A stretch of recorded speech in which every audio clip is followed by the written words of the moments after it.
25 दिसंबर Christmas का त्यौहार। जब दिसंबर के महीना चढ़ता है तो हम हर एक कोई क्रिसमस के त्यौहार को याद करते और उसकी तैयारियां करते हैं। और इसी के बीच में हम देखने पाते हैं कि क्रिसमस के त्यौहार से पहले हम कुछ तैयारियां करते हैं जिसको एडवेंट काल कहा जाता है। और देखने पाते हैं कि 4 एडवेंट काल हम मनाते हैं, उसके बाद में हम लोग क्रिसमस का त्यौहार मनाने पाते हैं। तो आइए आज हम लोग देखेंगे कि पहला एडवेंट काल। एडवेंट का अर्थ होता है यीशु का दूसरी आगमन। इस समय हम लोग आइए पहला एडवेंट काल को जानें। यहूदियों के राजा हेरोदेस के समय की बात है। हारून के वंश का जकरिया नाम का एक याजक था।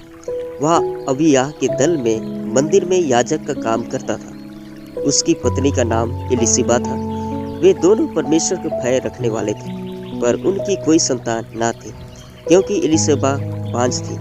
पर अब तो ये बूढ़े हो गए थे। एक दिन बूढ़ा याजक जकरिया अपने पारी के अनुसार मंदिर में धूप जला रहा था। फिर वहां मंदिर के प्रांगण में जमा मंडली प्रार्थना कर रही थी। जकरिया धूप के वेदी पर गया ही था कि प्रभु का एक दूत ने वहां उपस्थित होकर उसकी पत्नी एलिशिबा से पुत्र होने और उसका नाम यूहन्ना रखने का संदेश दिया। परंतु जकरिया को दूत के इस बात से संदेह हुआ क्योंकि वह और उसकी पत्नी बूढ़े थे। इस पर दूत ने उसको अपनी बात की पुष्टि में कहा कि वह जिब्राइल है जो सदा परमेश्वर के समक्ष खड़ा रहता है। फिर परमेश्वर ही ने यह सुसमाचार सुनाने को उसे भेजा है, इसलिए तू अपने उस पुत्र के जन्म लेने तक गूंगा रहेगा। जो ऐसा ही हुआ। जकरिया गूंगा होकर मंदिर के भीतरी भाग से बाहर निकला और बोल ना सका। यह सबके लिए अचंभे की बात थी। पर समय पर एलिशिबा पुत्र जनी। दूत की बात सच निकली। इधर जकरिया का मुंह और जीभ तुरंत खुल गई, सो वह परमेश्वर की स्तुति का गीत गाने लगा। तो आइए आज हम हर एक इस टॉपिक पर बात करें। जकरिया परमेश्वर की स्तुति का गीत गाता है, जिसमें पहला टॉपिक है जिसमें वह परमेश्वर को धन्यवाद देता है, इस पर बात करेंगे। और दूसरा टॉपिक है जिसमें वह परमेश्वर की वाचा को स्मरण करता है, इस पर बात करेंगे। और तीसरा टॉपिक है जिसमें वह बालक यूहन्ना को आशीर्वाद देता है, इस पर बात करेंगे। तो पहली टॉपिक पर हम लोग बात करेंगे इस समय कि जिसमें वह परमेश्वर को धन्यवाद देता है। जकरिया परमेश्वर की स्तुति का गीत गाता है जिसमें वह परमेश्वर को धन्यवाद देता है क्योंकि परमेश्वर ने उन्हें बुढ़ापे में एक होनहार पुत्र दिया है। इससे उनको और उनके सब कुटुंबियों को भी आनंद हुआ क्योंकि जकरिया और उसकी पत्नी का पुत्र में सब लोग परमेश्वर का प्रेम और उसकी सामर्थ्य को देखते हैं कि परमेश्वर अपने विश्वासियों को निराश होने नहीं देता है और अपने सामर्थ्य के द्वारा ठीक समय पर उन्हें अपना उत्तम दान देकर उन्हें आनंदित करता है। जकरिया अपने पुत्र के जन्म में यह देखता है कि वह दाऊद के घराने में उत्पन्न होने वाला उद्धार का सिंह के द्वारा यहूदियों के छुटकारे का शुभ संदेश देने वाला है, जिस उद्धारकर्ता और मसीह के विषय पवित्र भविष्यवक्ताओं के द्वारा आरंभ से कहता आया है। इसके द्वारा बाप दादों पर परमेश्वर की दया की पवित्र वाचा का स्मरण होता है। दूसरा टॉपिक है जिसमें वह परमेश्वर की वाचा को स्मरण करता है। जकरिया परमेश्वर की स्तुति का गीत गाता है जिसमें वह परमेश्वर की वाचा को स्मरण करता है। परमेश्वर ने इस्राएल के बाप दादे इब्राहिम से यह वाचा बांधी थी कि उसके वंश के द्वारा भूमंडल के सारे कुल आशीष पाएंगे। वह इस्राएल को उनके शत्रुओं से बचाएगा जो उन्हें परमेश्वर की सेवा करने में रोक टोक करते हैं।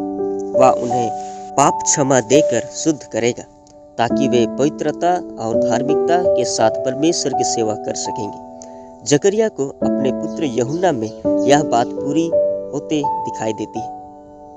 आइए हम लोग इस समय तीसरी टॉपिक पर बात करें जिसमें वह बालक यूहन्ना को आशीर्वाद देता है। जकरिया परमेश्वर की स्तुति का गीत गाता है जिसमें वह बालक यूहन्ना को आशीर्वाद देता है। जकरिया बालक में मलाकी नबी की भविष्यवाणी की बात को पूरी होते देखता है, जिसमें कहा गया है कि देखो मैं अपने दूत को भेजता हूँ और वह मार्ग को मेरे आगे सुधारेगा। सो जकरिया अपने पुत्र यूहन्ना को आशीर्वाद देता है और कहता है, और तू हे बालक परम प्रधान का भविष्यवक्ता कहलाएगा, क्योंकि तू प्रभु के मार्ग तैयार करने के लिए उसके आगे आगे चलेगा।